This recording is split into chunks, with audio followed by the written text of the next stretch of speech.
जिस तारकासुर को इंद्र, अग्नि, वायु, वरुण और देवताओं की पूरी सेना मिलकर भी पराजित नहीं कर पाई, उसे ये 10 वर्ष का बालक पराजित करेगा।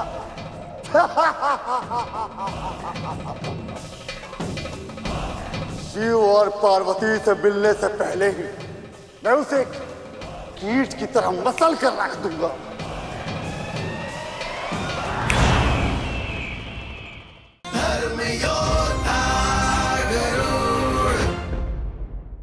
लंबी प्रतीक्षा के बाद अंत में वो क्षण आ ही गया जिसके लिए देवराज इंद्र और सभी देवता आतुर थे, व्याकुल थे। महादेव और देवी पार्वती ने लास्य नृत्य आरंभ कर दिया था और फिर वो क्षण दूर नहीं था जब उनका पुत्र जन्म लेता और वो तारकासुर का वध करता। पर तभी ऐसा कुछ हुआ जिसके किसी ने कल्पना भी नहीं की थी।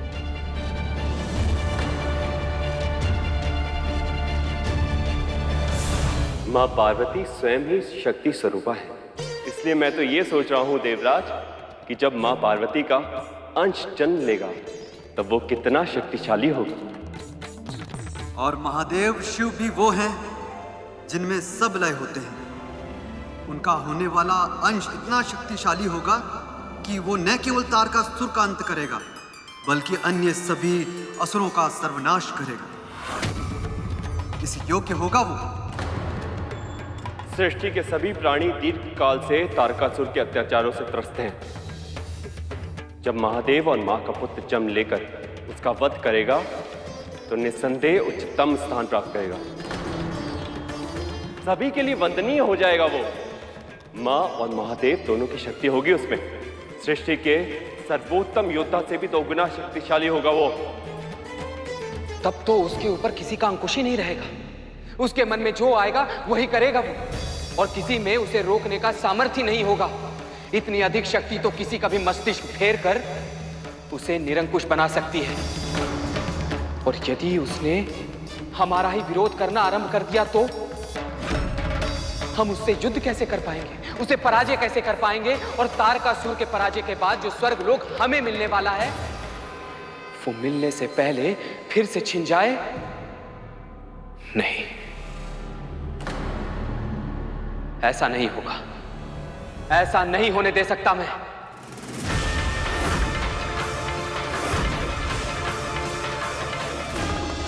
यही है जीवन की विडंबना। अनेक बार हम अपनी ही प्रसन्नताओं के मार्ग के सबसे बड़ी बाधा बन जाते हैं, क्योंकि वो अपने वर्तमान की समस्याओं में इस सीमा तक घिरे रहते हैं कि वो उसके परे भविष्य में झांक कर देख ही नहीं पाते।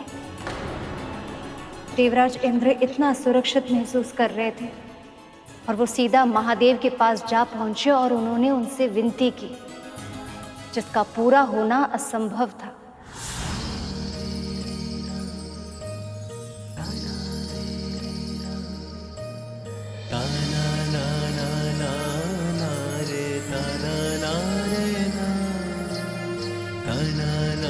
महादेव, महादेव कृपया दर्शन दीजिए। महादेव दर्शन दीजिए। इंद्र का स्वर। क्षमा कीजिए देवी, मुझे जाना होगा।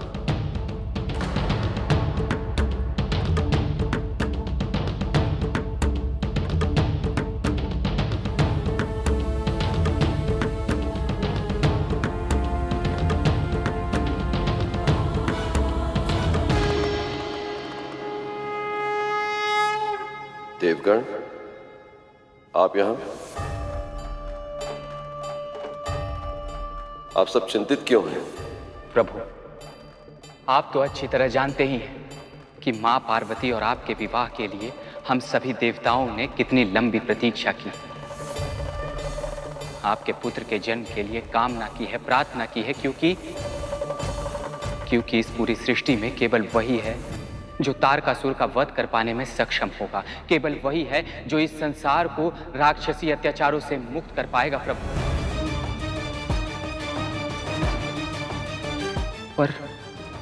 पर क्या देवराज?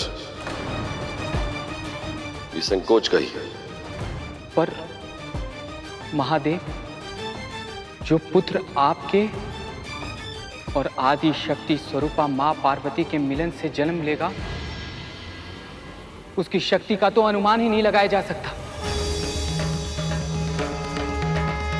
उसके सामने हम सभी देवता शक्तिहीन हो जाएंगे प्रभु। और महादेव, इतनी अधिक शक्ति के साथ उत्तरदायित्व भी बहुत अधिक बढ़ जाता है। पर यदि किसी भी कारण से, किसी भी काल में उस बालक ने अपने उत्तरदायित्वों का निर्वाह करते समय महत्वाकांक्षा का परिचय दिया तो प्रभु?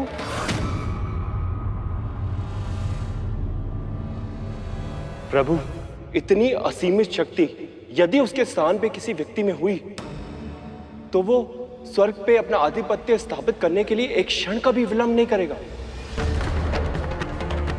और यदि ऐसा हुआ प्रभु, तो इन संसार की व्यवस्था संकट में पड़ जाएगी। इसीलिए महादेव, हम सभी देवता आपसे विनती करने आए हैं कि जो बालक शीघ्र ही जन्म लेने वाला है वो केवल आपका ही पुत्र हो महादेव।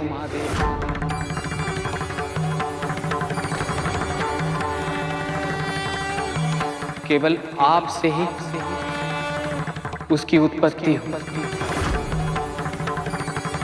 हमें ये वरदान दीजिए महादेव, हमारे मन की इच्छा पूरी कीजिए महादेव।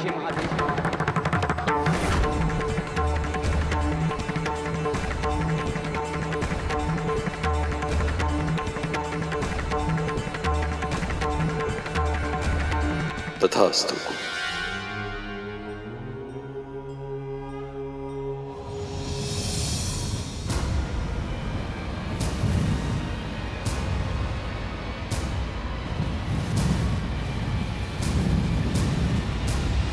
ये बात तो देवता भी जानते हैं कि एक संतान के जन्म के लिए, उसके पालन पोषण के लिए एक माँ का होना कितना आवश्यक है।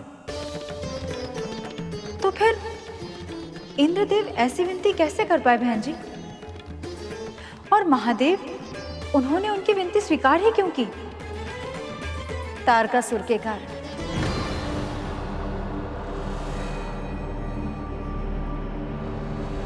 स्मरण कीजिए, तारकासुर ने क्या वरदान मांगा था? फिर आप मुझे ये वरदान दीजिए ब्रह्मदेव कि मेरी मृत्यु केवल उसी के द्वारा संभव हो पाए जिसका जन्म स्वयं महादेव शिव शंकर से हुआ हो। तारकासुर को लगने लगा था कि उसने मृत्यु पर विजय प्राप्त की, पर आदि शक्ति श्री माता की तो लीला ही अनोखी है कि जब वो घट रही होती है तब स्वयं उनके स्वरूप माँ पार्वती भी उसमें फंस जाती है। माँ, फिर देवी पार्वती को पता चला तो क्या हुआ? संतान को जन्म दे और उस मातृत्व को अनुभव करना, ये हर स्त्री के लिए परम सुख का माध्यम होता है।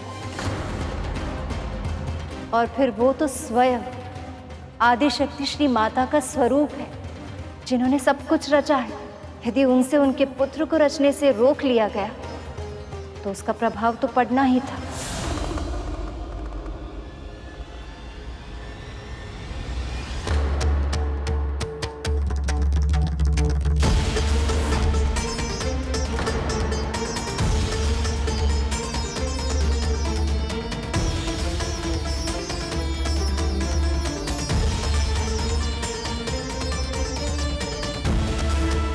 ये क्या कर रहे हैं आप?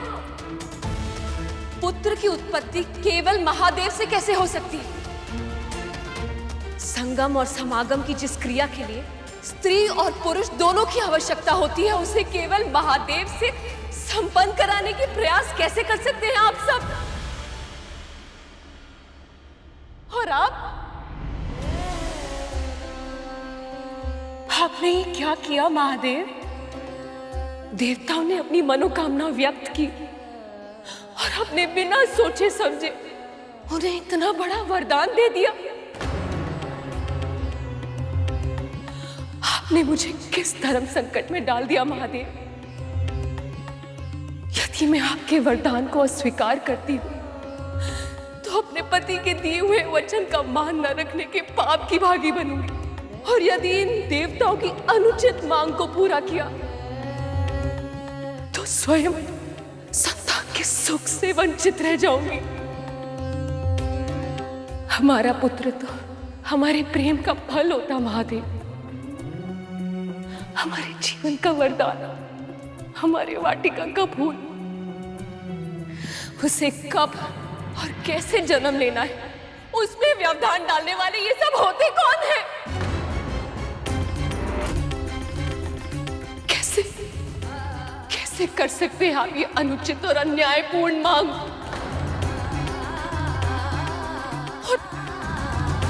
और आपने तनिक भी नहीं सोचा मेरे बारे में और इतना बड़ा वरदान दे दिया। एक स्त्री को ममता के सुख से वंचित रखने से बड़ा अपराध और कोई नहीं है। क्या दोष था मेरा महादेव कि मुझे इतना बड़ा दंड मिला?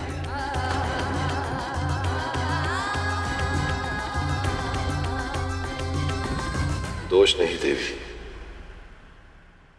कर्तव्य है हमारा। ये सब हमारी ही संतानें हैं।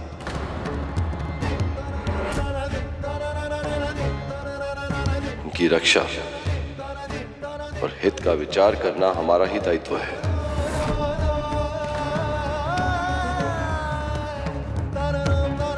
आप तो संतुलन के साधक हैं। इन सभी उद्देश्य को एक साथ साधने का और कोई उपाय नहीं था आपके पास महादेव? आप तो भोले भंडारी हैं, किसी का भी कष्ट नहीं देख पाते, अपने विषय में तनिक भी नहीं सोचते। आठों पहर परोपकार का विचार छाया रहता है आपके इस मन मस्तिष्क में, और आज भी ऐसा ही हुआ। आपके इस भोलेपन का लाभ उठाया इंद्र और इन सभी देवताओं ने। अपने स्वार्थ के लिए आपने जो मुझसे छीना है उसकी पीड़ा का आभास आपको तभी होगा जब जीवन का वही वरदान आपसे भी छीन लिया जाएगा।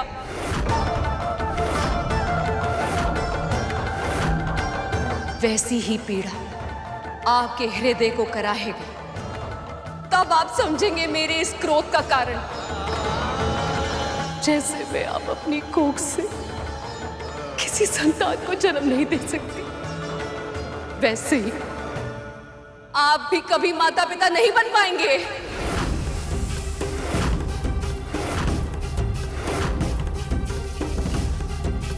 संतान उत्पन्न करने के लिए आपको किसी न किसी पृथ्वीवासी पर ही निर्भर रहना होगा, और यही सभी को मेरा श्राप है।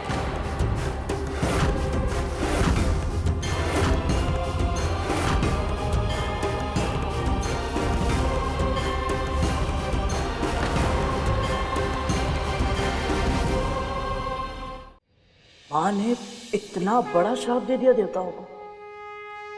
माँ का तो तत्व ही ममता है सुपन। कोई साधारण माँ भी क्रोध में आकर अपनी संतान का अहित नहीं करते। और वो तो देवी पार्वती थी, उन्होंने देवताओं को भी जो श्राप दिया था वो भी उनके कल्याण के लिए ही था। वो कैसे भैया जी?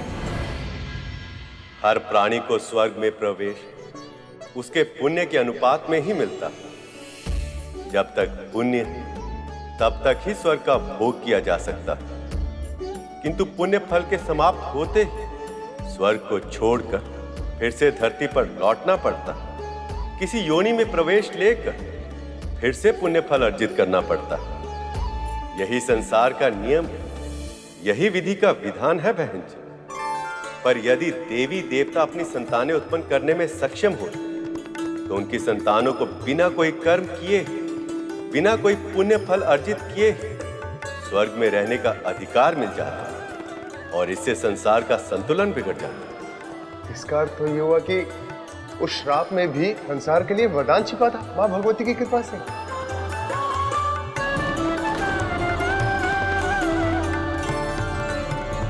परंतु एक प्रश्न है,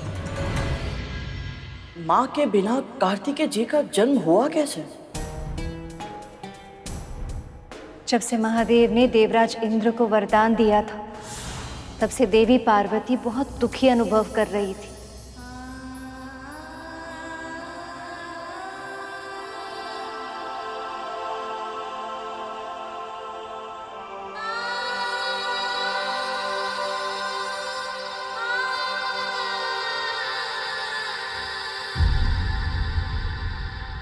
जिसे कभी पाया ही ना हो,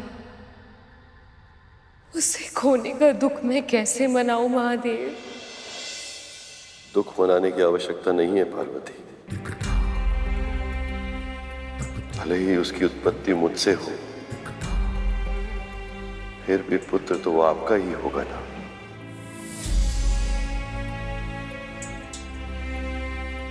पर मैं उसे जन्म क्यों नहीं दे सकती प्रभु? क्योंकि केवल तारकासुर का वरदान एकमात्र कारण तो नहीं हो सकता कि आप मुझे और स्वयं को इतने सुंदर अनुभव से वंचित रखें।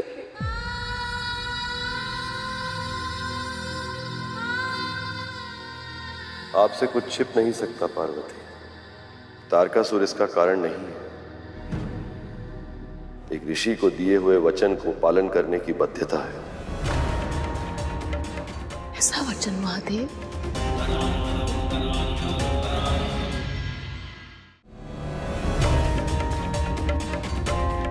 आइए पार्वती, आपकी किसी से भेंट करानी है।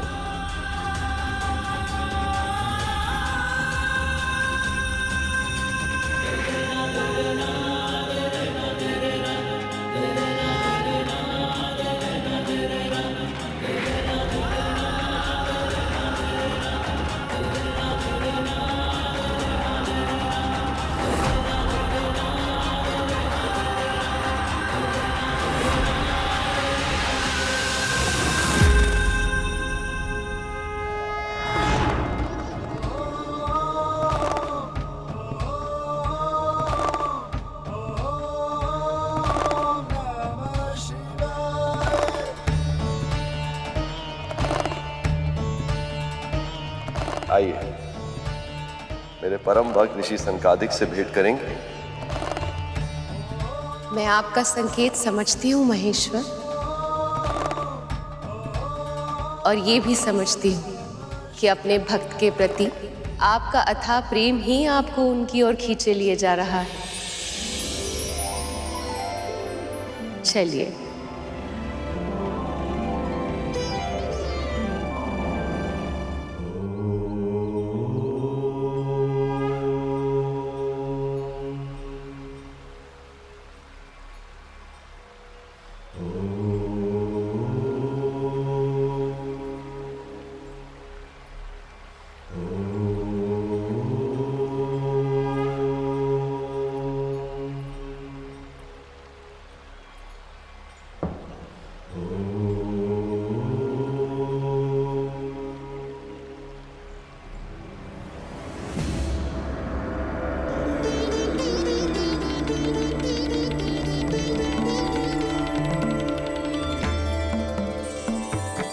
महादेव, माँ पार्वती, प्रणाम।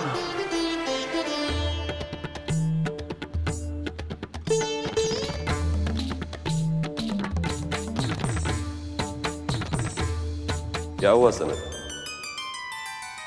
तुमने मुझे प्रणाम नहीं किया? किससे प्रणाम करवाना चाहते हैं आप महादेव? कौन प्रणाम करे आपको? मेरी ये देह या मेरी आत्मा?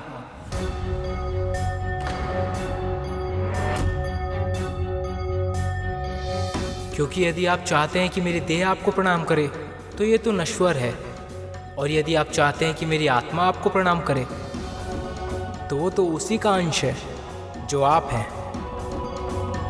जब हम दोनों एक ही हैं तो कौन बड़ा और कौन छोटा?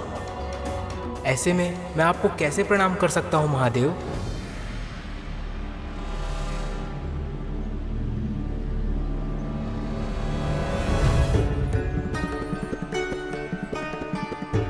सनत, ये तुम क्या? सत्य कहा सनत। मैं तुम्हारे तत्व ज्ञान से बहुत प्रभावित हूँ। वरदान मांगो। पर महादेव, मैं आपसे वरदान कैसे मांग सकता हूँ जब हम दोनों एक ही हैं? किंतु यदि आप चाहते हैं कि आप मुझे वरदान दें तो मुझे वरदान दीजिए कि भविष्य में मैं केवल आपके पुत्र के रूप में जन्म लूं।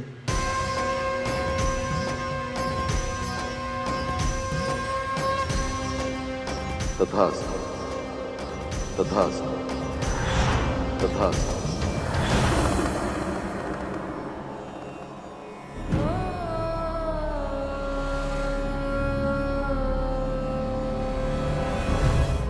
एक वचन का पालन करने की और एक ऋषि की इच्छा का सम्मान रखने की विवशता मैं समझती हूँ प्रभु, और इसीलिए आपके इस वरदान से मैं व्यथित नहीं होंगी। आपके हमारे इस पुत्र से मिलन की प्रतीक्षा करूंगी मैं।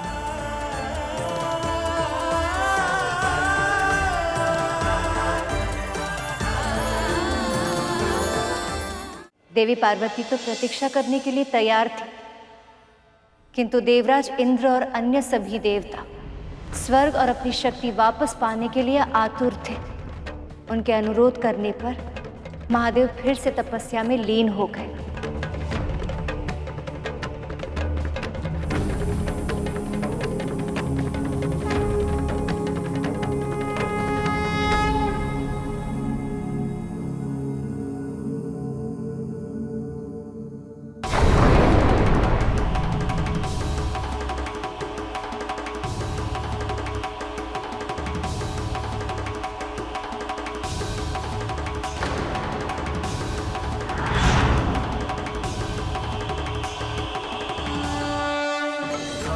महादेव से प्रकट हुई उस ऊर्जा में इतना तेज था, इतना बल था कि सब उसे देखकर चकित हो गए।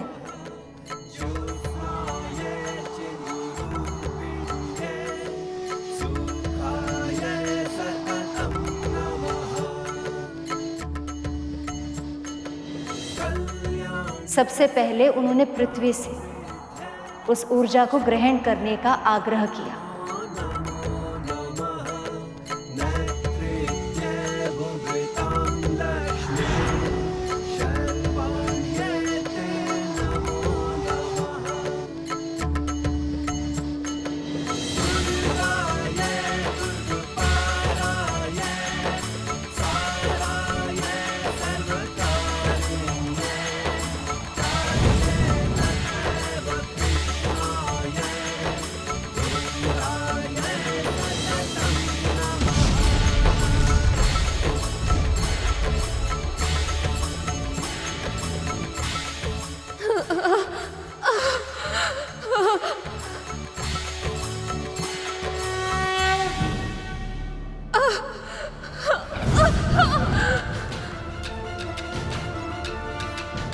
जब पृथ्वी उसे नहीं सह पाई तो वायुदेव ने प्रयास किया।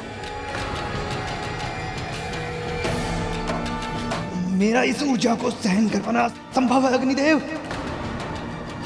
आप तो ताप की देवता हैं, आप ही इस ऊर्जा को संभाल सकते हैं। ये लीजिए।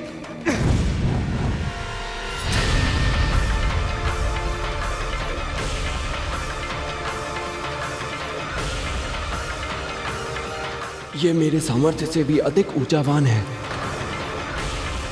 अब तो मां गंगा ही सहायता कर सकती हैं।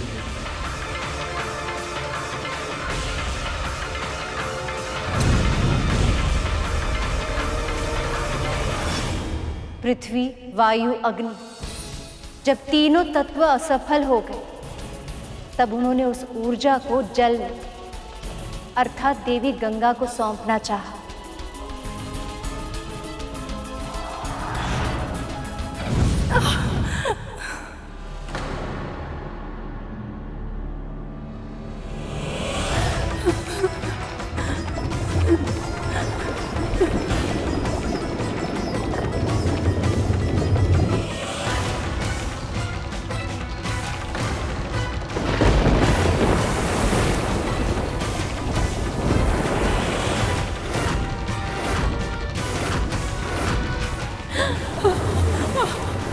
जब सभी तत्व हार गए, तभी देवराज इंद्र को अपने भूल का आभास हुआ।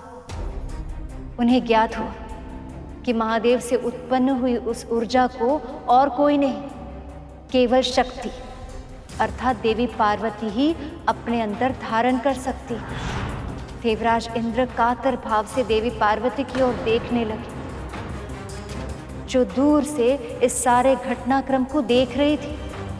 देवराज इंद्र उनसे दृष्टि तक नहीं मिला पा रहे थे। तभी देवी पार्वती ने गंगा की ओर देखा।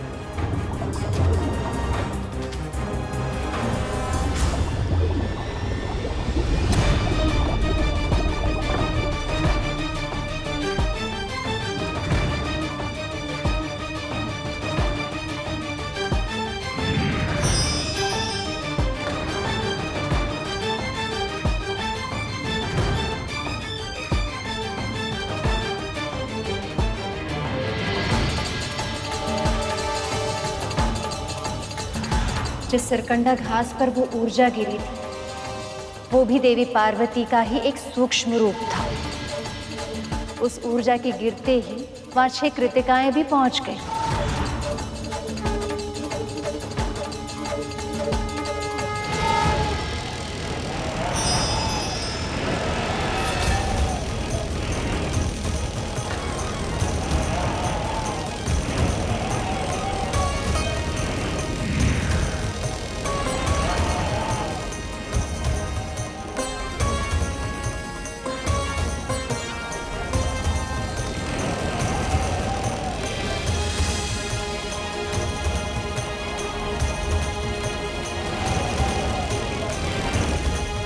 सचमुच अतुल्य है ये ऊर्जा, अतुल्य होगा ये शिव पुत्र।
उन 6 कृतिकाओं ने उसका पालन पोषण करके उसे बड़ा किया, और जब उसका स्वरूप उन सबके सामने प्रकट हुआ, तब उन्होंने उसे आशीर्वाद दिया।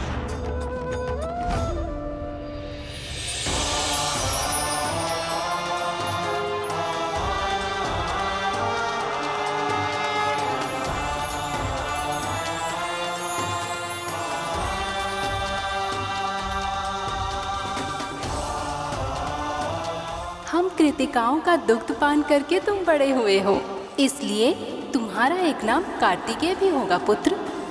इसलिए तुम्हारा एक नाम कार्तिकेय भी होगा पुत्र। और पुत्र 6 कृतिकाओं के प्रतीक स्वरूप तुम्हें षडनार अर्थात 6 हाथों वाला भी कहा जाएगा। अनुकूल समय आने पर तुम अपने 6 हाथों को प्रकट कर पाओगे पुत्र।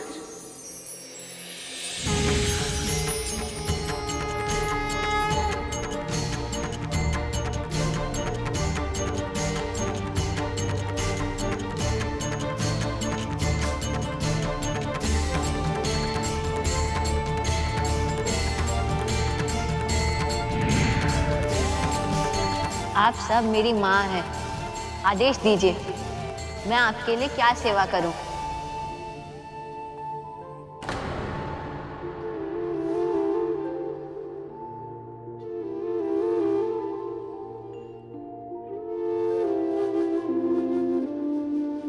ना केवल इस पुत्र का जन्म मेरे बिना हुआ है, बल्कि इसने तो इन सभी 6 कृतिकाओं को मुझसे पहले ही मां कहकर पुकार लिया है। क्या ये कभी भी मुझे मां के रूप में स्वीकार कर पाएगा?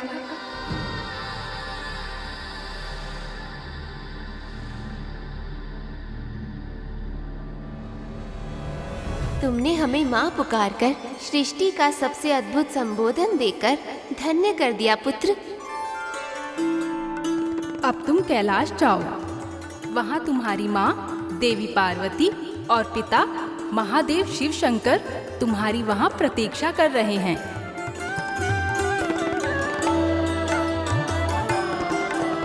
पुत्र, तुम वही करोगे जो वो कहेंगे।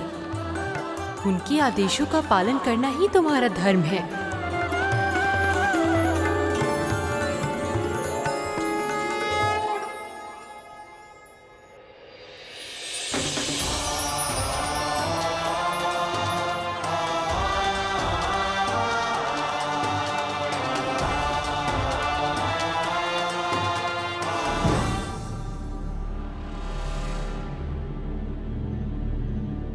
आपका पुत्र कैलाश आ रहा है देवी, आपसे मिलने आपके पास। वो बालक है, अबोध भी है, जानता तक नहीं कि वो कौन है, उसका जन्म किससे और किस उद्देश्य के लिए हुआ है। भले ही उसकी उत्पत्ति मुझसे हुई हो, पर सब कुछ जानने का, समझने का सामर्थ्य उसे आपसे मिलेगा।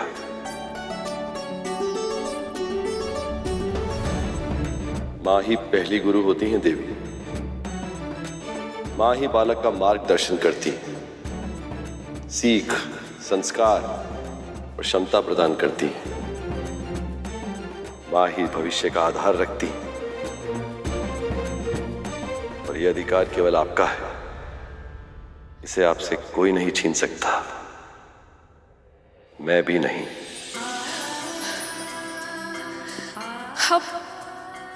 आप सत्य कह रहे हैं महादेव। मेरा पुत्र मेरे पास आ रहा है। मेरे पुत्र के आने की मुझे तैयारियां करनी होगी प्रभु।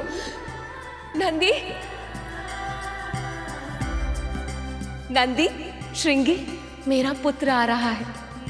मेरे पुत्र के आने की तैयारियां करनी होगी। ऐसा वातावरण करना होगा कि वो जिस ओर दृष्टि करे उसे बस मेरी ही ममता दिखाई दे।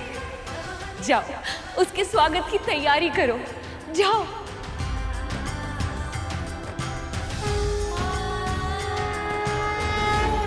एक और देवी पार्वती अपने पुत्र के आने की सूचना सुनकर प्रसन्न थी और दूसरी ओर तारकासुर के हृदय में क्रोध की ज्वालामुखी धधक उठा था।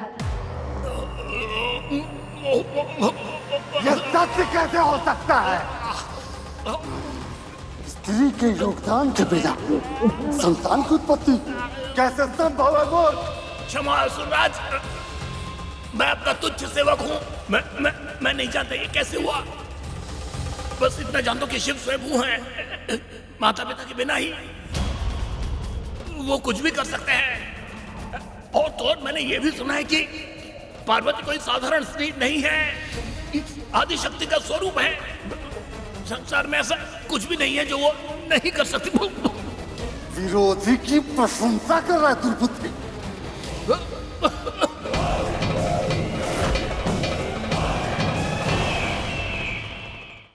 इसके प्राण लेने से क्या होगा असुरराज? प्राण तो उसके छीनने होंगे जिसने आपकी मृत्यु बनकर जन्म लेने का दुस्साहस किया है।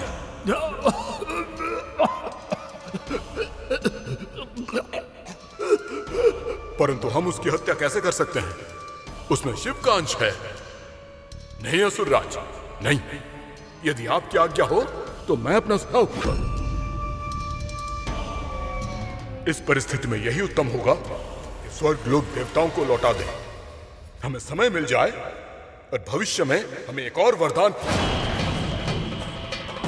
जिस तारकासुर को इंद्र, अग्नि, वायु, वरुण और देवताओं की पूरी सेना मिलकर भी पराजित नहीं कर पाई, उसे ये 10 वर्ष का बालक पराजित करेगा।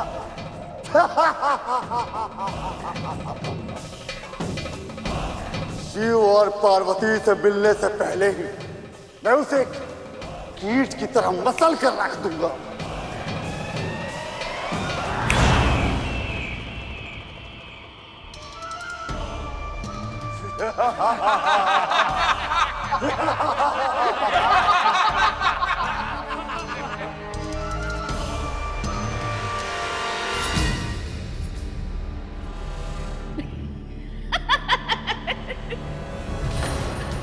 उसके सामने इतना बड़ा संकट खड़ा था और वो मूर्ख तितलियां उड़ा रहा था।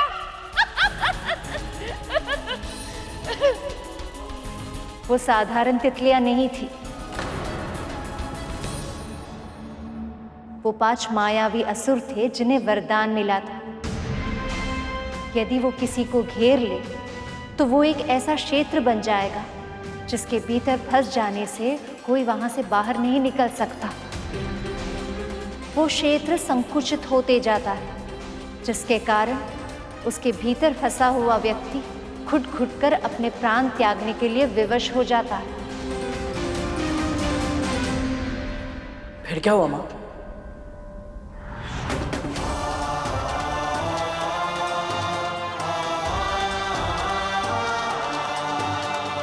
कैसे होंगे पिता महादेव?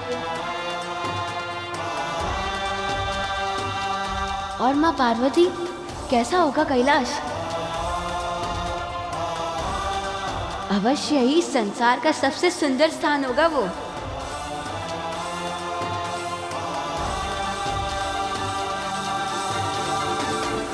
अरे इतनी सुंदर तितली,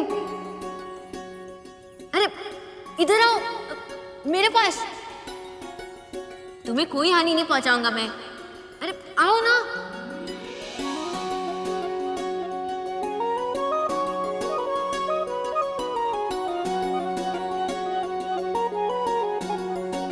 अरे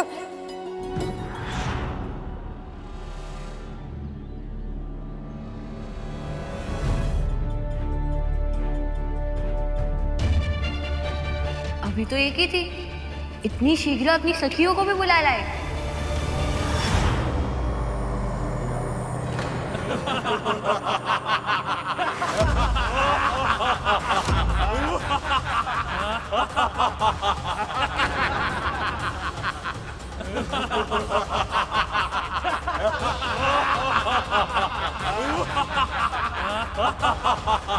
कौन हो तुम सब? और मुझे ऐसे क्यों घेर लिया है? हम पंचा हैं और तुम हो हमारे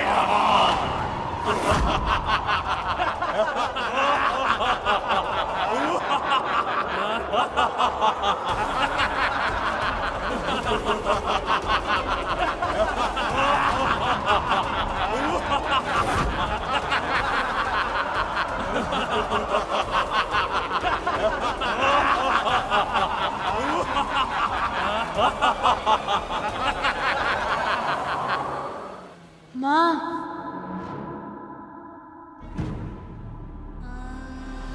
पुत्र,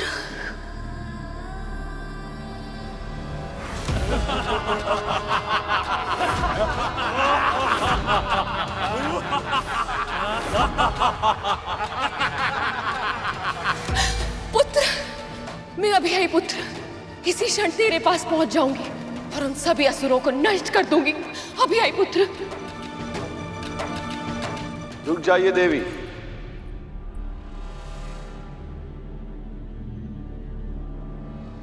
मत जाइए। प्रभु, हमारा पुत्र संकट में है, क्रूर राक्षसों से घिर गया है वो, और आप चाहते हैं कि मैं उसकी रक्षा ना करूं?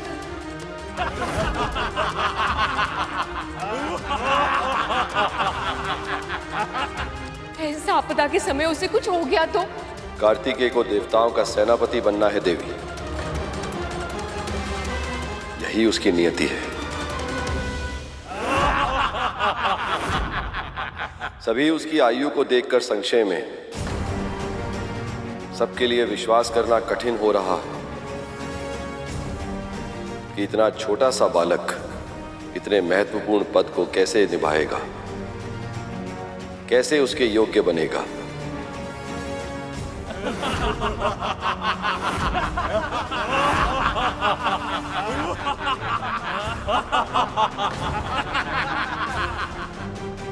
जिसे आप आपदा समझ रही हैं, वो अवसर है हमारे पुत्र के लिए स्वयं को सिद्ध करने का अवसर, अपनी श्रमता, व्यक्तित्व की वीरता और स्वभाव की दृढ़ता का साक्ष्य देने का अवसर।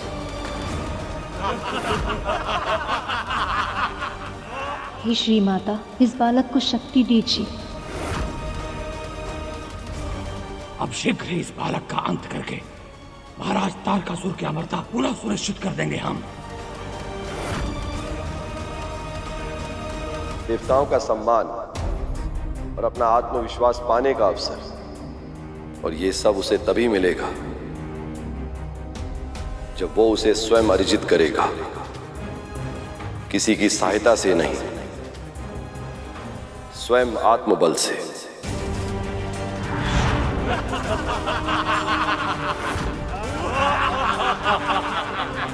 पांच असुरों की पकड़ से कोई मानव तो क्या, यक्ष, किन्नर, गंधर्व, यहां तक कि कोई देवता भी नहीं बच पाया है।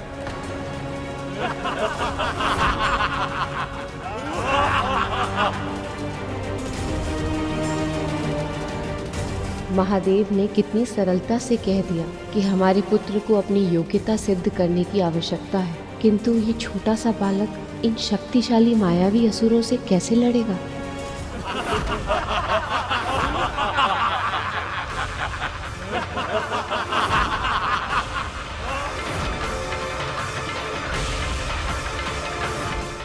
शिवपुत्र ही सही, पर है तो ये एक नन्हा अबोध सा बालक ही।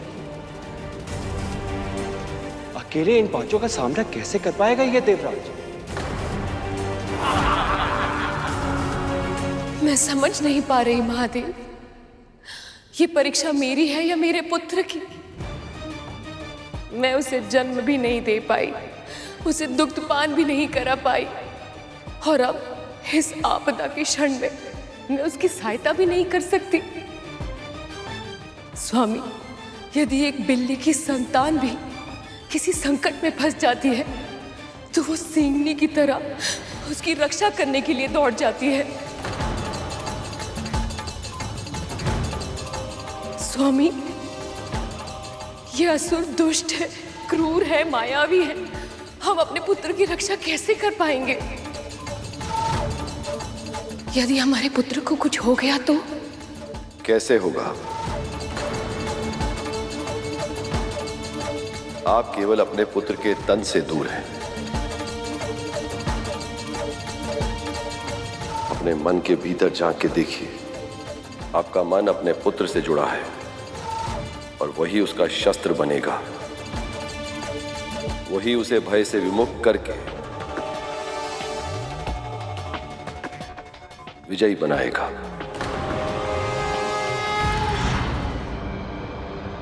कैसी रहस्यमयी माया है ये? यहाँ से बाहर कैसे निकलूं मैं?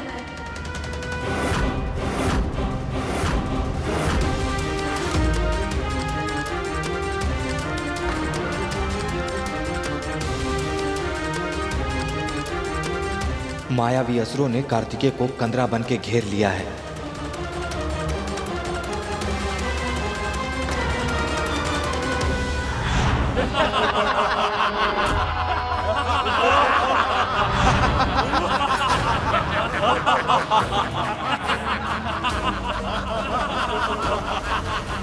अपनी मायावी शक्तियों से उन असुरों ने भ्राता कार्तिकेय को एक कंदरा में बंद कर दिया प्रभु। हाँ मूषक जी, ये पंचासुर सदा ऐसा ही करते थे। अपनी मायावी शक्तियों से स्वयं को कंदरा में परिवर्तित करके किसी भी गंधर्व या देवता को उसके भीतर बंदी बनाकर कुचल देते थे। और उसका भोग कर लेते थे। बालक, जिस किसी को भी स्मरण करना है कर ले, क्योंकि अब तू इस कंदरा से जीवित नहीं लौट सकता। बड़े बड़े देवता तो हमारी पकड़ में आने के बाद अपने प्राण बचा नहीं पाते, तू क्या बचाएगा बालक? बस कुछ ही क्षणों में तुझे घुटन का आभास होने लगेगा। तेरे पूरे तन से स्वेद बहेगा, हाथ पांव शिथिल पड़ जाएंगे, पलकें भारी पड़ जाएंगी, हृदय की गति धीमी पड़ जाएगी, और तू ऐसे गिरेगा ना बालक, ऐसे गिरेगा कि फिर कभी उठ नहीं पाएगा।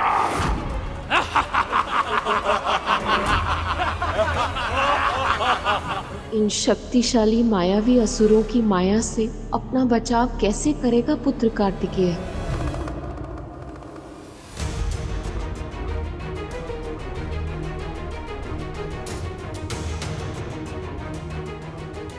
देवराज, अब तो बहुत समय हो चुका है। इस कंदरा रूपी क्षेत्र में न तो अब तक कोई ध्वनि सुनाई दी और ना ही यहाँ पर कोई उथल पुथल हुई है। कहीं ऐसा तो नहीं देवराज कि कार्तिकेय को कुछ हो गया हो? देवराज, वो तो मात्र 10 वर्ष का है। जिस क्षेत्र में फंसकर बड़े बड़े योद्धा अपने प्राण त्यागने के लिए विवश हो जाते हैं, वहां ये नन्हा अबोध सा बालक अपनी प्राणों की रक्षा कैसे कर पाएगा? कितने वर्षों तक इस बालक की प्रतीक्षा की थी। हमारी सारी आशाओं का केंद्र बिंदु था कि ये एक दिन तारकासुर को पराजित अवश्य करेगा, पर ये क्या? ये तो उसके भेजे हुए राक्षसों में फंस कर रह गया है।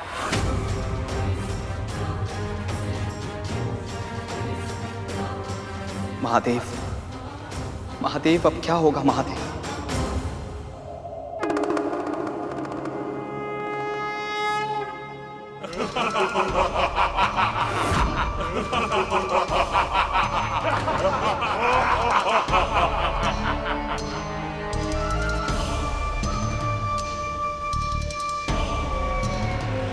यही अवसर है पुत्र, तुम्हें अपनी योग्यता प्रमाणित करने का। प्रयास कर पुत्र, बाहुबल से नहीं तो बुद्धि बल से। हर संकट से बाहर निकलने की एक युक्ति अवश्य होती है, हमें बस उसे ढूंढना होता है। प्रयास कर, प्रयास करो पुत्र, प्रयास करो पुत्र।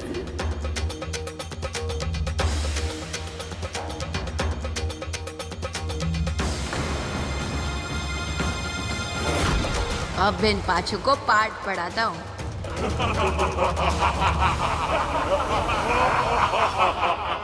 बालक समझकर भयभीत कर रहे हो तुम चारों।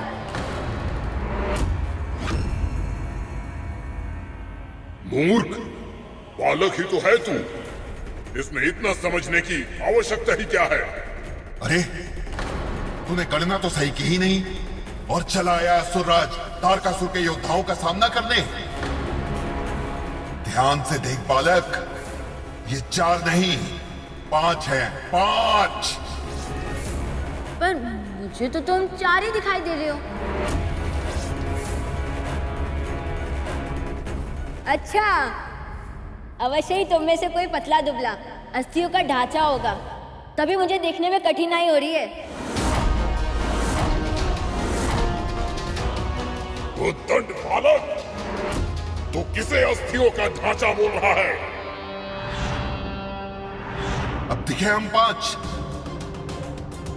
1 2 3 4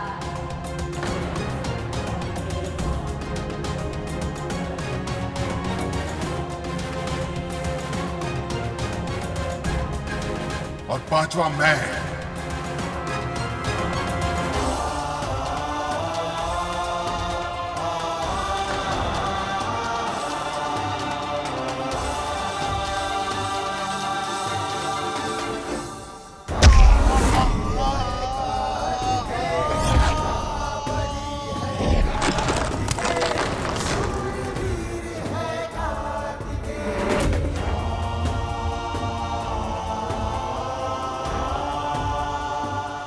कार्तिकेय सुरक्षित है देवराज।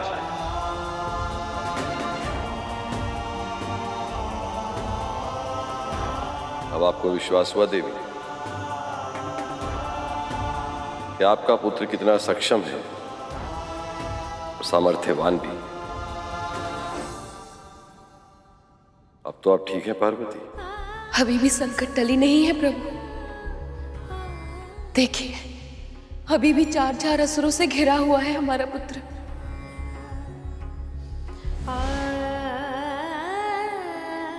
10 वर्ष का बालक और इतनी शक्ति।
शिव पुत्र कार्तिकेय की शिव पुत्र कार्तिकेय की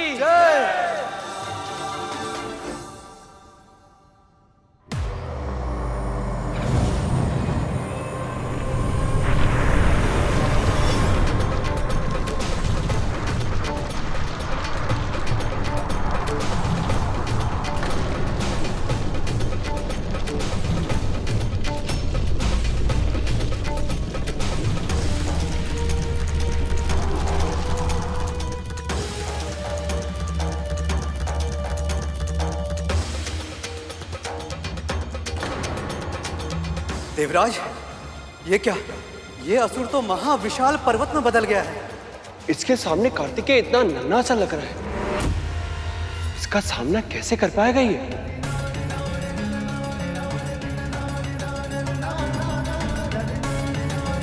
इतने बड़े पर्वत को पार कैसे करेगा मेरा पुत्र? बल बुद्धि का प्रदर्शन करना एक बात होती है और मायावी शक्ति से युद्ध करने के लिए बिल्कुल अलग कौशल की आवश्यकता होती है।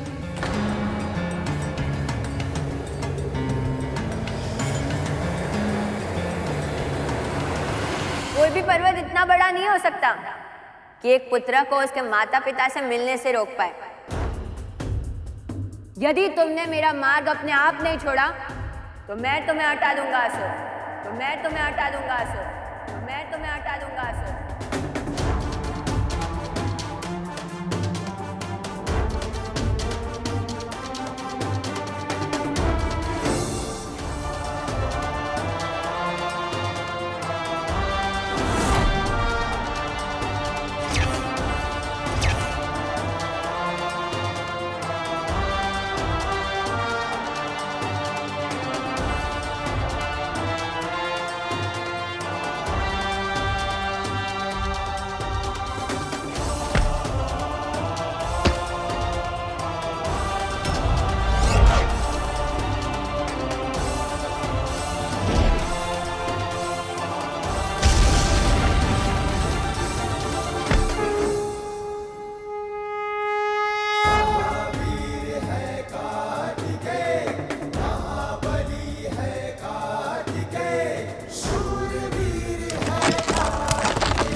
असंभव को भी संभव कर दिखाया इसने।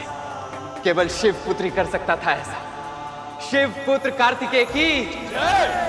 शिव पुत्र कार्तिकेय की जय।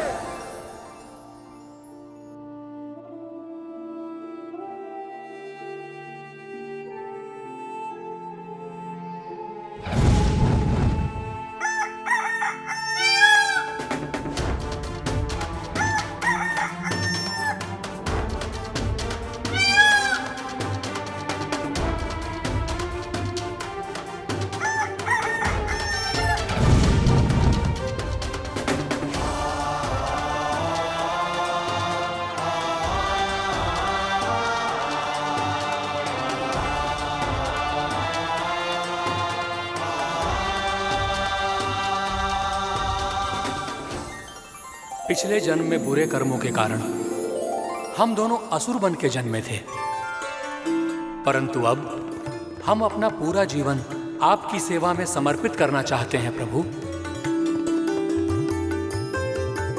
प्रभु, आपने हमारी आसुरी देह का अंत किया, अब हमारे आसुरी जीवन का भी अंत करें। हम अब सेवा और भक्ति का जीवन जीना चाहते हैं प्रभु, कृपया हमें स्वीकारें।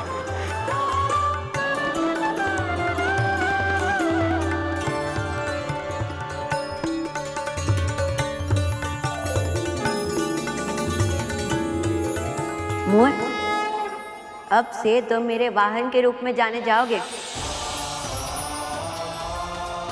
और अरुण शिखा तुम अब से अनंत काल तक मेरी ध्वजा पर आसीन रहोगे।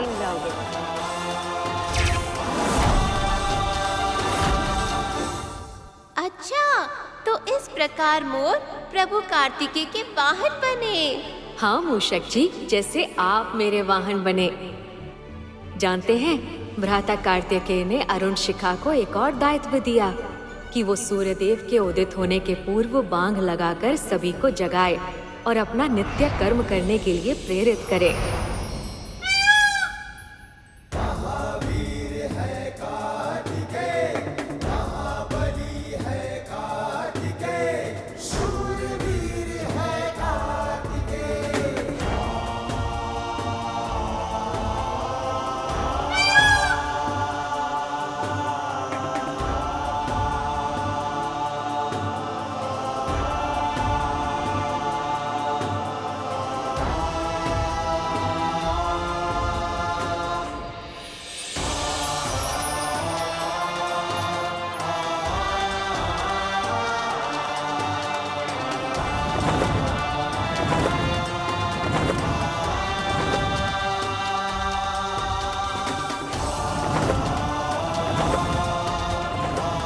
पुत्र कार्तिकेय की, शिव पुत्र कार्तिकेय की, शिव पुत्र कार्तिकेय की।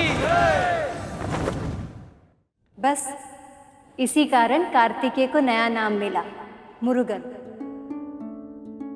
देवराज इंद्र और सभी देवताओं के सामने उन्होंने अपने सामर्थ्य को सिद्ध कर दिया। उन्हें यह विश्वास हो गया कि कार्तिकेय ही वो अतुलनीय योद्धा है जो तारकासुर का संहार करेंगे। सभी उन्हें सृष्टि के रक्षक के रूप में देख रहे हैं। शिवपुत्र कार्तिकेय के जय जयकार के नारे वायुमंडल में गूंज रहे, किंतु तब कोई ऐसा भी था जिसके मन में प्रसन्नता नहीं, आशंका छाई हुई। शिवपुत्र कार्तिकेय की, शिवपुत्र कार्तिकेय की, शिवपुत्र कार्तिकेय की, शिवपुत्र कार्तिकेय की, शिवपुत्र कार्तिकेय की।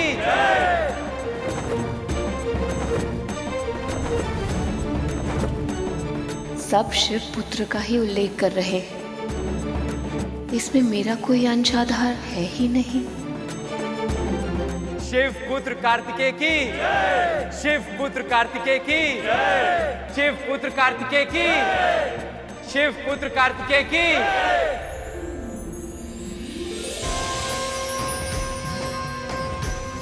ये देवी पार्वती कहाँ चली गई? मैं अब समझा प्रभु, आप माता पार्वती की किस पीड़ा के विषय में कह रहे थे? उस पीड़ा के विषय में सोचकर ही मेरा मन उदास हो जाता है। तो माँ को कितनी असहनीय पीड़ा हुई होगी। माँ को ऐसा पुत्र चाहिए था जो उनके साथ रहे, जिस पर वो अपनी ममता न्यौछावर कर सके, परंतु इसके विपरीत भ्राता कार्तिकेय को मात्र शिव पुत्र कहकर ही संबोधित किया गया। ये क्या हो रहा है मुझे? इतना विचित्र अनुभव क्यों कर रही हूं मैं? मेरे पुत्र ने इतनी कम आयु में इतनी बड़ी विजय प्राप्त की है। मुझे तो गर्व अनुभव होना चाहिए, प्रसन्नता होनी चाहिए उसकी सफलता देखकर, पर गर्व और प्रसन्नता के साथ साथ मुझे दुख क्यों अनुभव हो रहा है? ऐसा क्यों लग रहा है कि ये बालक केवल शिव पुत्र ही बनकर रह जाएगा? यदि सच में ऐसा हुआ तो, यदि इसे मुझसे कोई जुड़ाव ही नहीं हुआ तो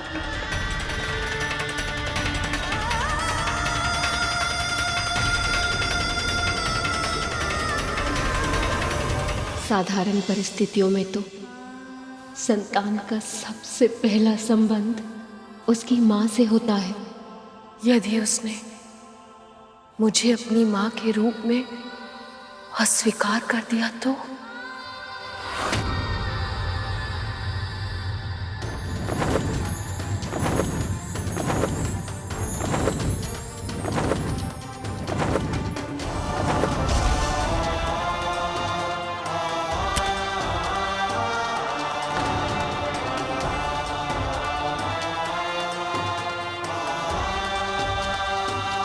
मेरा पुत्र आ गया।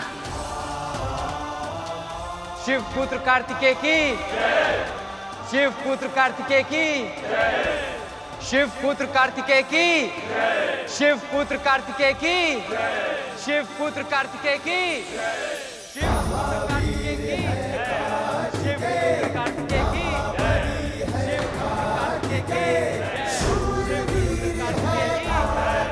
शिव पुत्र कार्तिकेय की। केवल शिवपुत्र?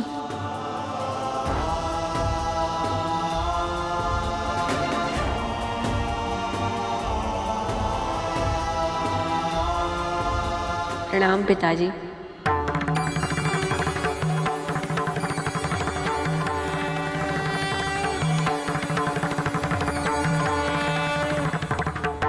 कीर्तिमान भव पुत्र।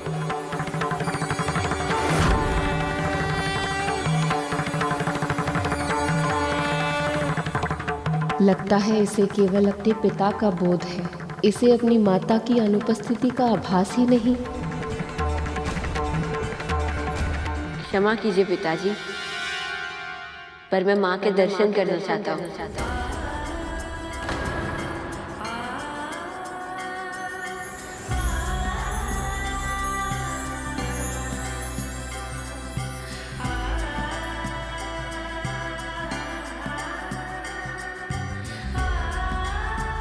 अवश्य पुत्र, अवश्य।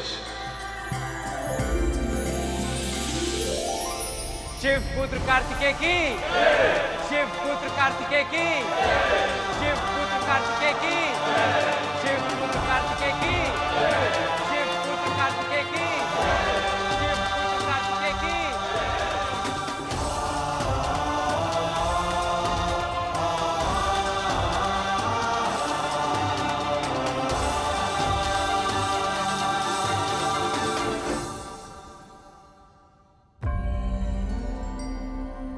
मन तो करता है कि तुझे गले लगाकर अपनी सारी ममता की वर्षा तुझ पर कर दूं, किंतु क्या मेरा वो अधिकार तुझ पर है?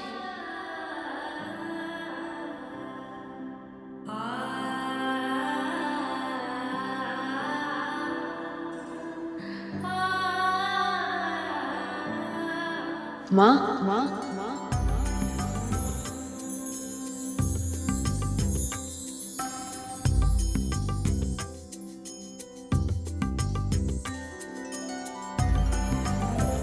क्या हुआ माँ? आप मुझसे क्रोधित हैं?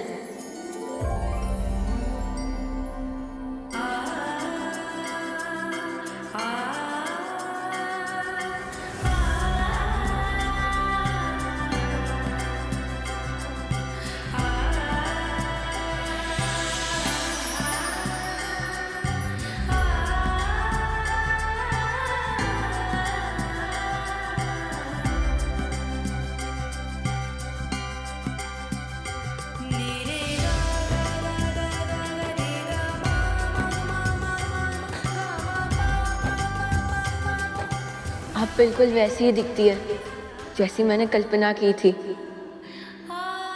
कल्पना? हाँ माँ, बिना जाने समझे भी एक आभास था मुझे। जब से मैंने जन्म लिया है एक विशेष सुगंध मेरे भीतर बसी है। पता नहीं क्यों, पर मुझे सदैव से पता था कि ये मेरी माँ की ही सुगंध है। आप तो जानती है, कृतिकाओं ने मुझे गोद में उठाया था, दुग्धपान कराया था, माँओं के समान मेरा पोषण भी किया था, पर उन सब में वो सुगंध नहीं थी जो आप में है।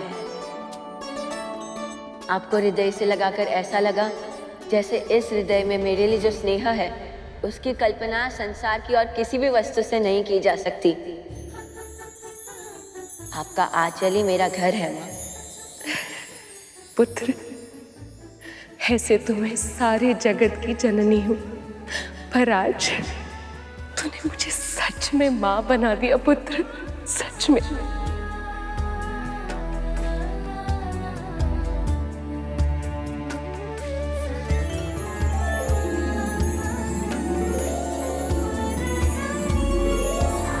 देवी पार्वती ने जब कार्तिकेय को पहली बार गले लगाया तो इस पूरे संसार को स्कंदमाता स्वरूप की पहली छवि दिखाई दी। तब सबको आभास हुआ कि मां के बिना पुत्र की रचना तो क्या, कल्पना करना भी असंभव है। यदि कार्तिकेय में शिव का अंश था तो उसे धारण करने वाली सरकंडा घास भी देवी पार्वती का स्वरूप था। और ये बात वो छोटा सा बालक भी जानता था, और वो छोटा सा बालक उस सुगंध को अच्छे से पहचानता था। यहाँ एक ओर कार्तिकेय के आने के कारण पूरे कैलाश में प्रसन्नता छाई थी, तो वहाँ दूसरी ओर तारकासुर के नगरी में उथल पुथल मची हुई थी।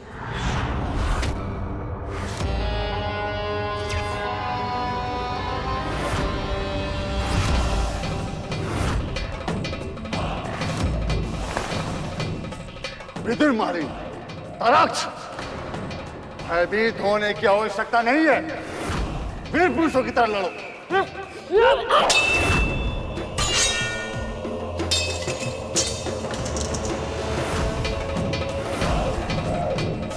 ऐसी रक्षा करोगे मेरे साम्राज्य की? हाँ? ऐसे संहार करोगे अपने शत्रुओं का?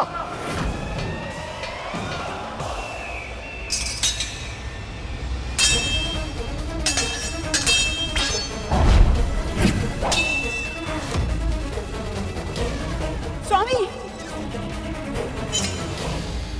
क्या कर रहे हैं आप स्वामी? ये आपके पुत्र हैं, शत्रु नहीं। तनिक संभाल के। गृह स्वामिनी हो तुम, वहीं तक सीमित रहो। युद्ध का प्रशिक्षण कैसे देना है ये मत सिखाओ मुझे। अब हटा यहाँ से।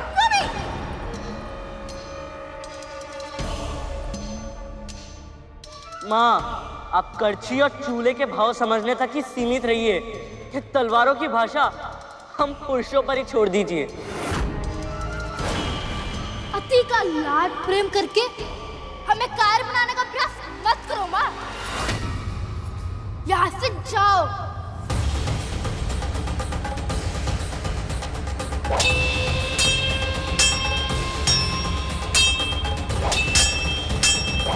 महाराज, महाराज, एक अशुभ समाचार है। पंचा मारे गए और वो बालक सुरक्षित कैलाश पहुंच गए। स्वामी, स्वामी, ये अनिष्टता का संकेत है। स्वामी, अभी भी समय है, आप शांति वीरता का संदेश भेज दीजिए। यदि शिवपुत्र ने आक्रमण कर दिया तो सब नष्ट हो जाएगा स्वामी। समाचार के साथ साथ तुम्हारी वाणी भी अशुभ है। इससे पहले कि मेरा कोई अनिष्ट हो, मैं उस बालक को ही नष्ट कर दूंगा। ताराक्ष, जाओ और पता लगाओ देवता कौन सा षड्यंत्र रच रहे हैं। जाओ। हे माँ, स्वामी मेरे पुत्र को मृत्यु के मुख में भेज रहे हैं, इसकी रक्षा करना माँ। शिव पुत्र कार्तिकेय की, शिव पुत्र कार्तिकेय की, शिव पुत्र कार्तिकेय की, शिव पुत्र कार्तिकेय की, शिव पुत्र कार्तिकेय की। ये स्थान उचित है, यहाँ से अच्छी दृष्टि रख पाऊंगा मैं। कौन क्या कर रहा है और कौन क्या कह रहा है। संतान का पहला नाता उसकी माँ होती है, वही पिता से और सारे संसार से उसकी पहचान करवाती है। इसलिए आप सबसे विनती है, कृपया मुझे गौरी शंकर सूत कार्तिकेय कहकर पुकारिए। यदि आप मेरे पिता से भी पहले मेरी माँ का नाम लेंगे तो मुझे अच्छा लगेगा। अनेक शताब्दियों से हम आपके जन्म के लिए व्याकुल थे। देवताओं के सेनापति का पद आपकी प्रतीक्षा कर रहा है। चलिए कुमार, सप्तऋषि स्वयं आपको पद ग्रहण कराएंगे।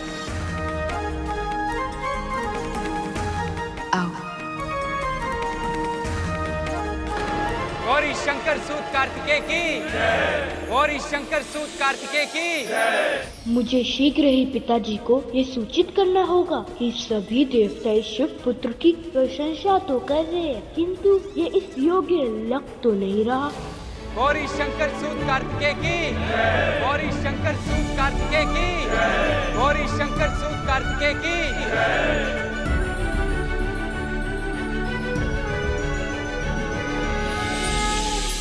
यहाँ विराजिए कुमार।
धर्म रक्षक, असुर संहारक, गौरी शंकर सुत, देव सेनापति कुमार कार्तिकेय की, देव सेनापति कुमार कार्तिकेय की।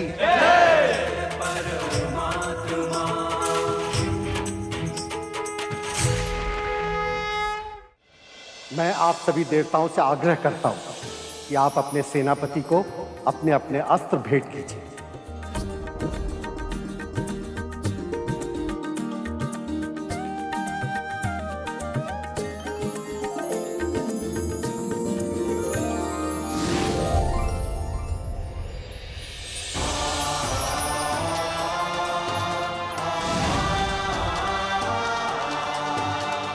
मेरी ये भेंट स्वीकार कीजिए सेनापति।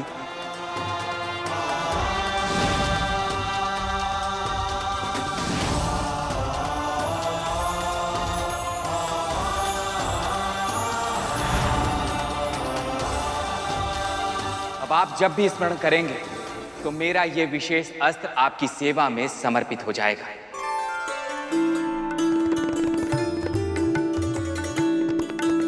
सेनापति, ये वरुणास्त्र स्वीकार करें।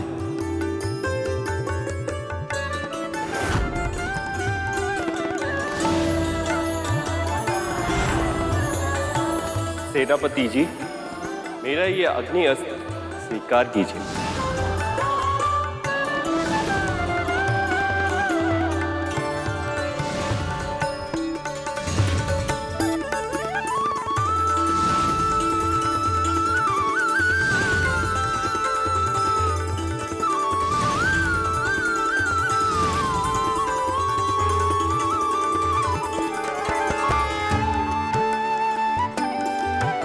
सेनापति, अपने पिता की ये भेंट स्वीकार कीजिए।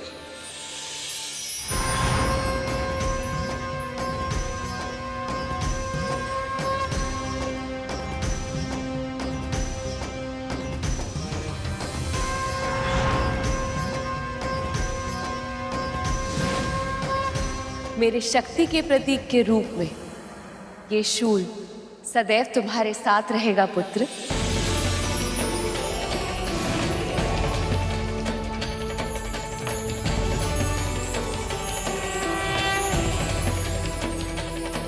कीर्तिमान भव, विजयी भव।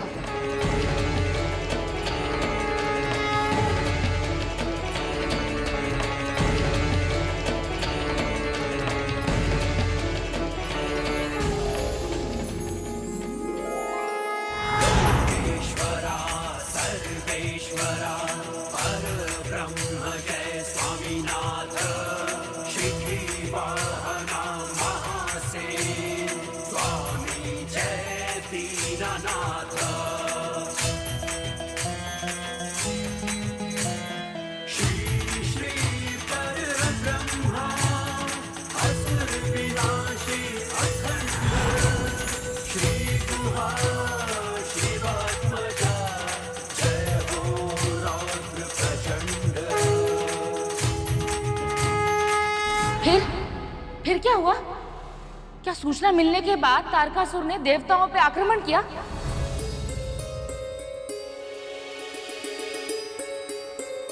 तब तो कार्तिकेय अवश्य उसे मार दिए होंगे, है ना? इतनी शीघ्र नहीं।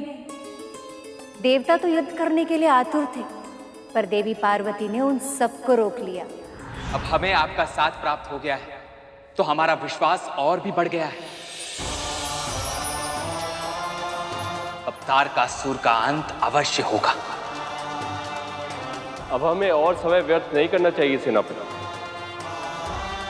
आप शीघ्र ही आक्रमण का आदेश दें। नहीं,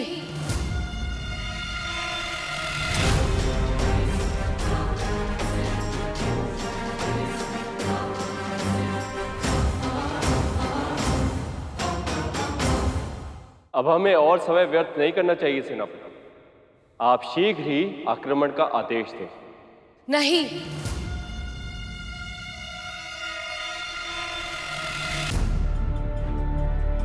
माँ, आपको मुझ पर विश्वास नहीं है कि मैं युद्ध जीत पाऊंगा?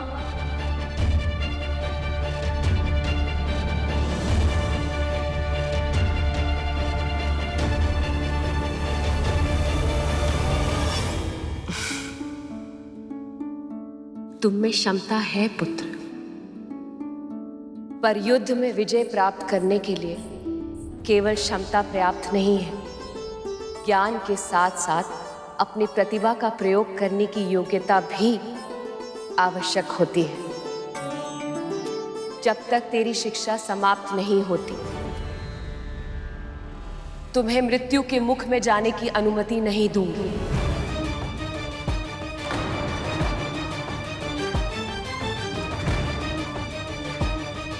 पर मां, शिक्षा दीक्षा में तो समय लग जाएगा, और तब तक तारकासुर का आतंक पूरे संसार में इसी तरह व्याप्त होता रहेगा। अब तक तो उसे यह सूचना भी मिल गई होगी कि आपके और महादेव के पुत्र का जन्म हो चुका है, और यह सुनकर वो और भी अधिक व्यग्र हो गया होगा। देवराज इंद्र ठीक कह रहे हैं देवी। अनेक वर्षों से यह संसार उसके अन्याय की अग्नि में जल रहा है।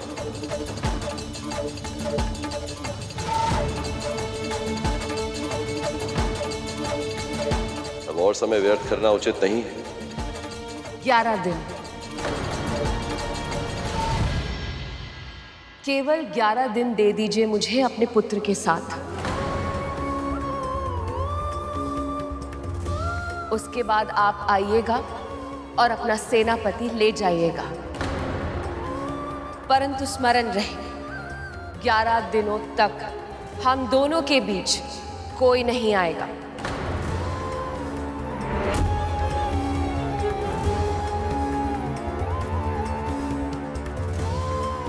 ऐसा ही होगा देवी।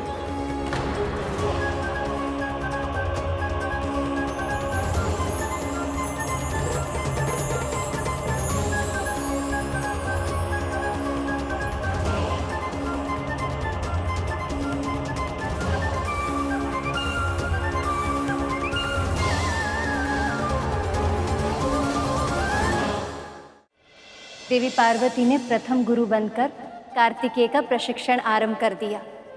फिर सबके सामने आया माँ का वो सबसे अलग रूप। सबके लिए कल्पना करना भी कठिन था कि जो सब पर दया करती है, जो इतनी ममतामयी माँ है, वो स्वयं अपने पुत्र के साथ इतना कठोर व्यवहार कैसे कर सकती है।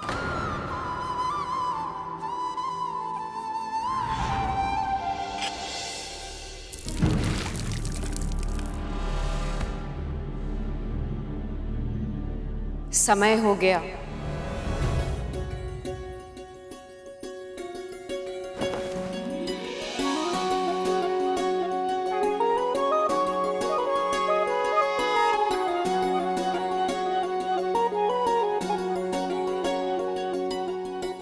अब मेरे साथ बोलो, ओम नमः शिवाय, ओम नमः शिवाय।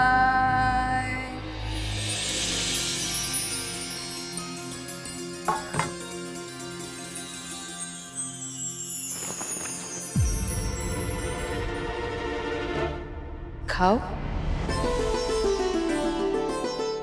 मैंने तो सोचा था कि इतने परिश्रम के पश्चात माँ मुझे स्वादिष्ट भोजन खिलाएंगी, किंतु ये क्या, केवल 2 फल। अब सूर्य नमस्कार आरंभ करो।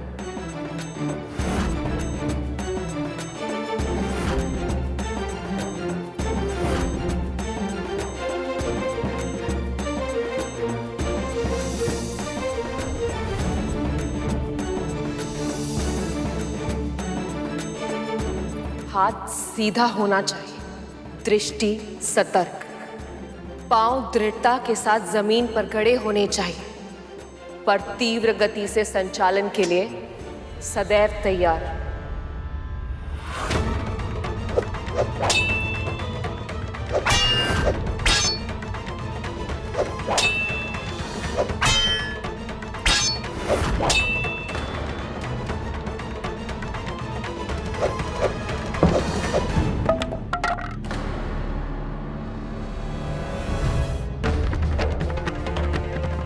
माँ,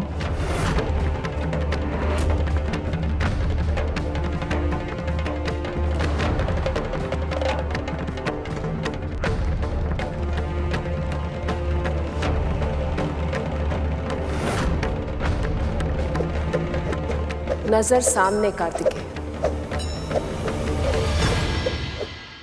अब लिखो ओम।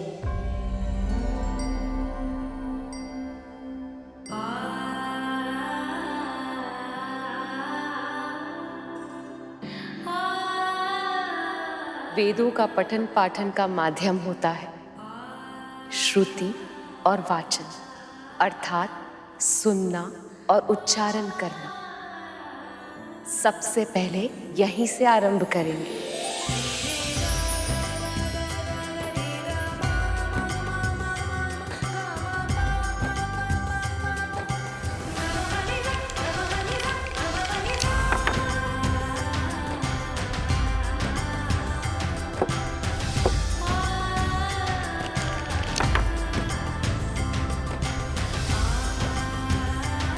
कार्तिकेय, संसार में कुछ भी इतना सरल नहीं होता जितना दिखाई देता है। इस साधारण से खेल में भी तुम्हें योजना बनानी होगी।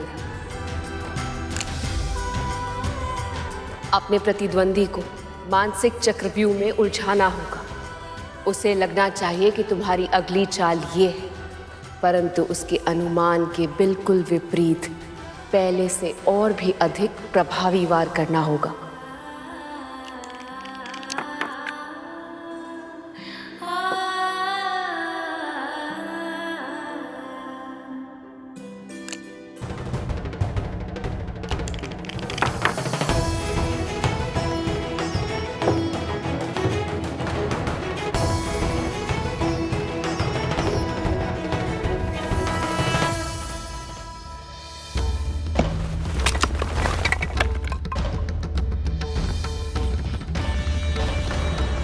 आपने ये गलत किया प्रभु।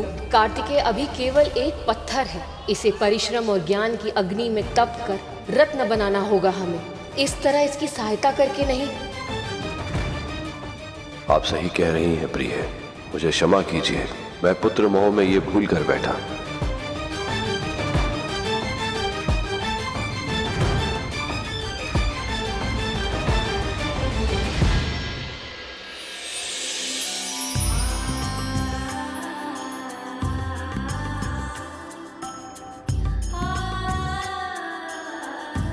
जानती हूँ पुत्र, बहुत कड़ा श्रम करवा रही हूँ तुमसे, पर विवश हो। अपना उद्देश्य पूरा करने के लिए तुम्हें बहुत दृढ़ नींव की आवश्यकता है।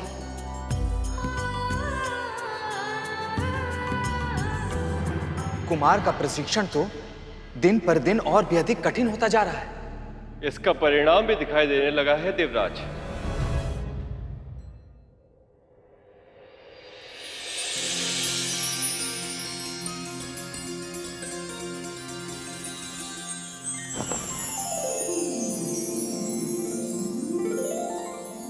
ओम नमः शिवाय।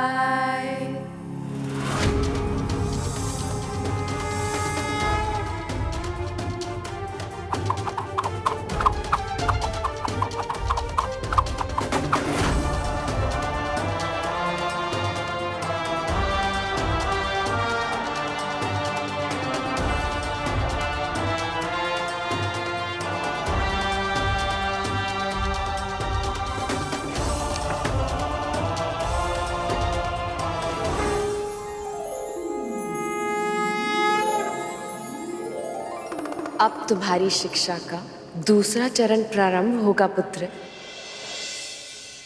अब तुम्हें अपने पिता से शिक्षा लेनी होगी।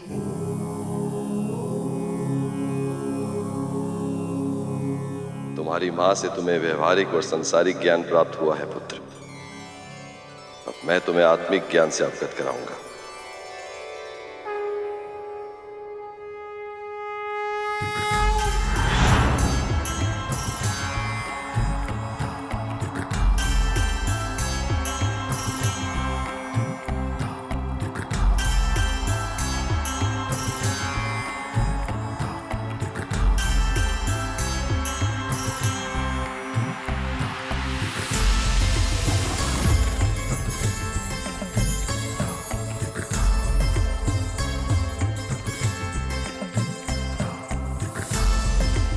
अद्भुत पिताजी, अद्भुत है ये भावना। बहुत सौभाग्यशाली हूँ मैं कि मुझे आप दोनों के पुत्र के रूप में जन्म लेने का अवसर मिला। व्यवहारिक, सांसारिक और आत्मिक सभी प्रकार का ज्ञान मिला है मुझे आप दोनों से। पर मुझे लगता है कि बिना गुरु के मेरी शिक्षा कहीं अधूरी ना रह जाए।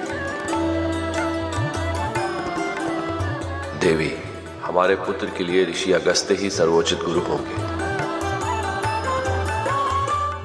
आप निश्चिंत रहिए, अब आपके पुत्र कार्तिकेय का दायित्व मेरा है।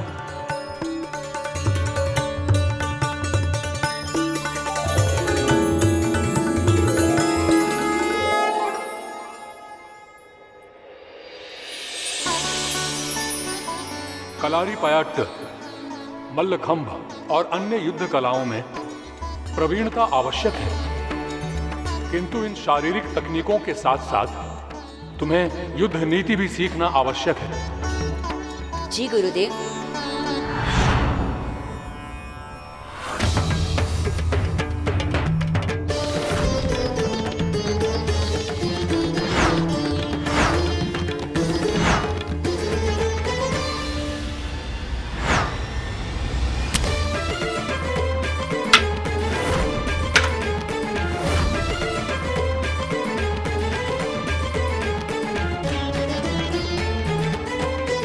यदि ये तारकासुर का दुर्ग है तो सोच कर बताओ पुत्र, कैसे भेदोगे इसे? कैसे पराजित करोगे तारकासुर को?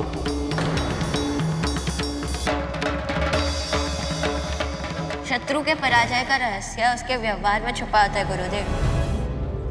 हर प्रतिद्वंदी की कोई ना कोई दुर्बलता अवश्य होती है। मैं उसी दुर्बलता को ढूंढकर सटीक वार करूंगा।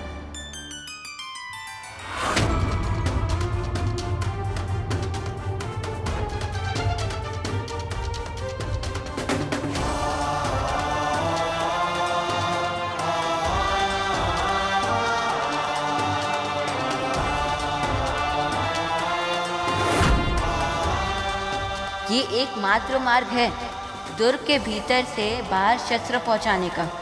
यदि इसे ध्वस्त कर दिया तो उनकी सेना कमजोर पड़ जाएगी।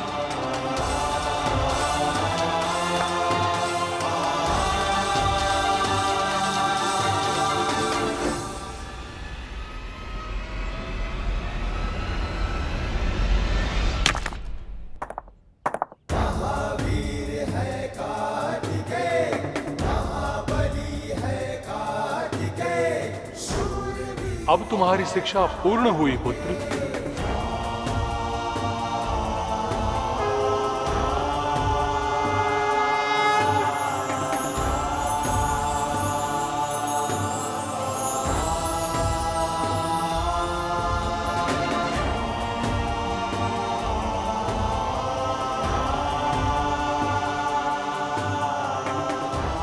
अब आप हमारे सेनापति हैं, तो हमें किसी का भी भय नहीं। भय तो उस तारकासुर को होगा कुमार। अपनी मृत्यु की संभावना से ही कांप रहा होगा वो। उसका मनोबल इस समय बहुत ही कम होगा और हम देवता बड़ी सरलता से उस पर विजय प्राप्त कर लेंगे।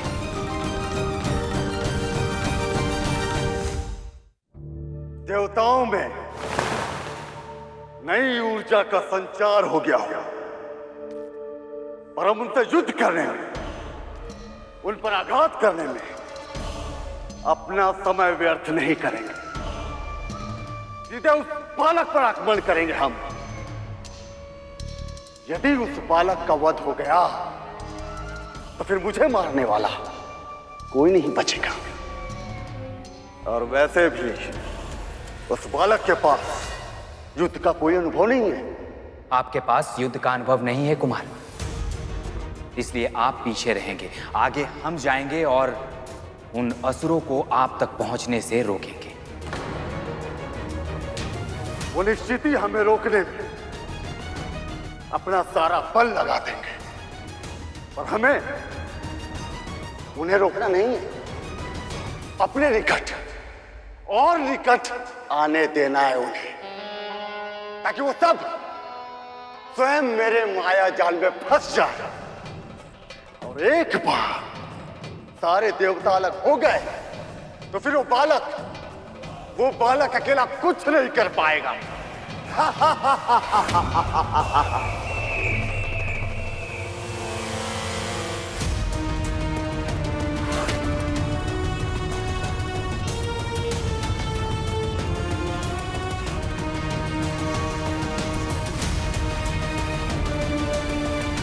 फिर देवताओं ने मिलकर एक योजना बनाई कि वे कार्तिकेय को असुरों का सामना नहीं होने देंगे।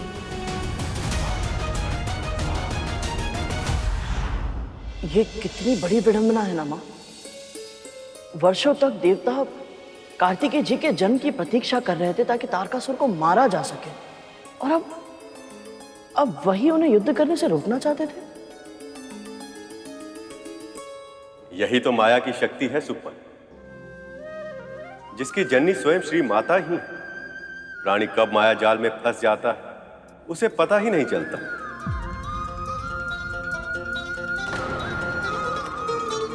माई अच्छे से जानती थी कि देवताओं ने उनके पुत्र को सेनापति का जो पद दिया है वो एक औपचारिकता से अधिक और कुछ भी नहीं। देवताओं को यह विश्वास नहीं था कि कार्तिकेय उन्हें युद्ध जिता सकते हैं, इसलिए उचित अवसर आने पर कार्तिकेय के लिए यह आवश्यक था कि वह उनका विश्वास अर्जित कर सके, अपनी क्षमता से, अपनी योग्यता से। सचमुच भैया जी, मां जितनी अद्भुत है उतना ही रहस्यमयी है इनका कार्य करने का ढंग। जय मां भगवती। जय मां। जय मां भगवती। एक और देवता कार्तिकेय को बालक समझकर उसकी रक्षा करने का प्रयास कर रहे थे, तो दूसरी ओर तारकासुर की पत्नी को कार्तिकेय की शक्ति का आभास होने लगा था।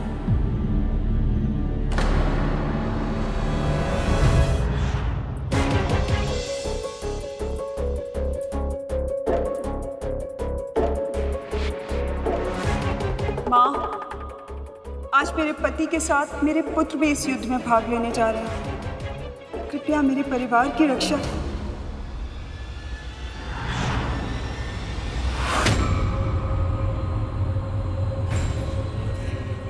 माँ, आपके मुख का तेज,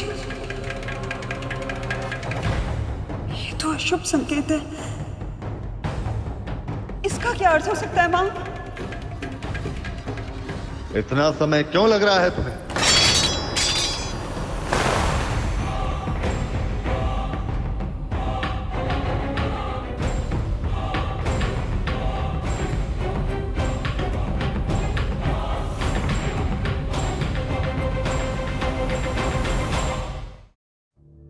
स्वामी शिव पुत्र के साथ युद्ध करने के अपने इस निर्णय पे पुनः विचार कीजिए स्वामी।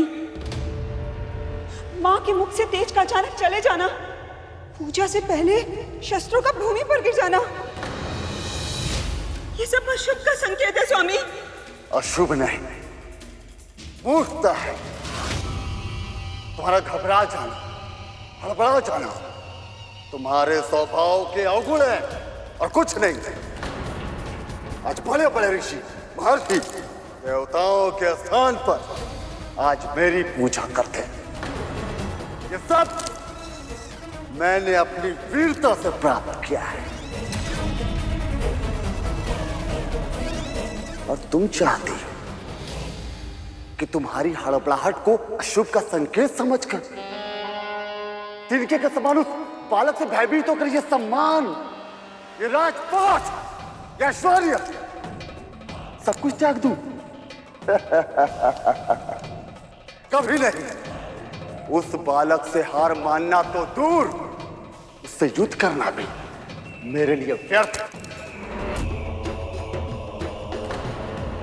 मेरे सामने वो एक कांटे से अधिक और कुछ नहीं, और उस कांटे का सामना करने के लिए तो मेरा छोटा पुत्र तराक्ष ही पर्याप्त है।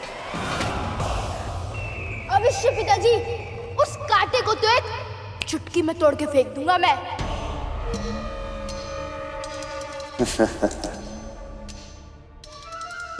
इंद्र के स्वार्थ का प्रयोग उसी के विरुद्ध करना पुत्र, अति के आत्मविश्वास के कारण उस युद्ध में उस बालक को अकेला ही छोड़ देगा। उस अवसर का लाभ उठाना, क्योंकि एक बार वो बालक मारा गया तो देवताओं का सारा खेल ही समाप्त हो जाएगा।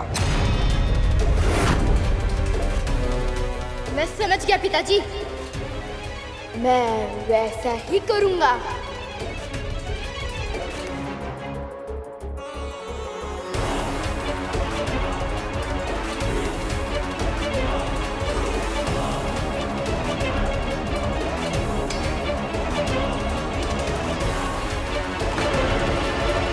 एक और तारकासुर का छोटा पुत्र अपने पिता की आज्ञा से कार्तिकेय का अंत करने निकल पड़ा था, तो दूसरी ओर कार्तिकेय इस युद्ध को अपनी योग्यता सिद्ध करने का अवसर मान पूर्ण वीरता से असुरों का सामना करने प्रस्तुत था।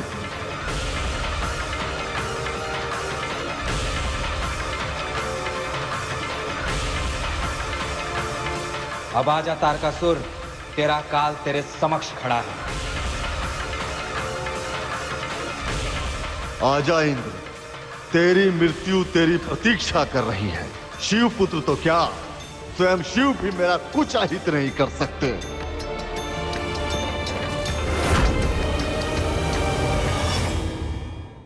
पक्षीराज गरुड़ के साहस भरे कारनामे देखने के लिए चैनल को सब्सक्राइब करें और साथ ही बेल आइकॉन दबाना न भूलें।